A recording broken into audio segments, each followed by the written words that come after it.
আজকে আমরা দেখব কিভাবে ইজিবিতে একটি টেন্ডারে ঠিকাদারের পারফরম্যান্স সিকিউরিটি রিলিজ করা যায়।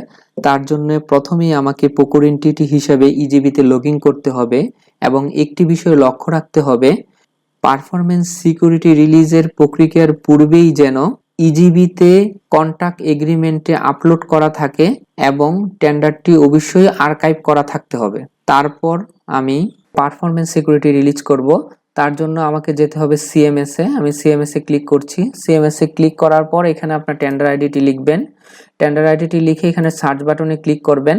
দেখুন কন্ট্রাক্ট অ্যাওয়ার্ডেড লেখাটা আসবে। তারপর ডান পাশ থেকে ড্যাশবোর্ডে ক্লিক করার পর আপনি পেমেন্টসে ক্লিক করবেন।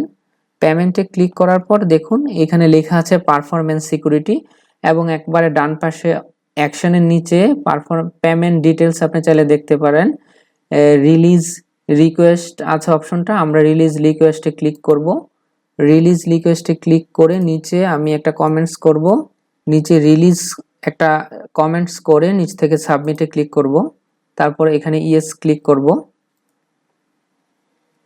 ইয়েস ক্লিক করার পর আমরা দেখতে পারবো তার পারফরম্যান্স সিকিউরিটিটা সাধারণত রিলিজ রিকোয়েস্টে চলে গেছে। আমি যদি গো ব্যাক করি, দেখুন আমার এইখানে লেখা আছে রিলিজড, মানে এই পারফরম্যান্স সিকিউরিটিটা আমার এখান থেকে রিলিজ হয়ে গিয়েছে।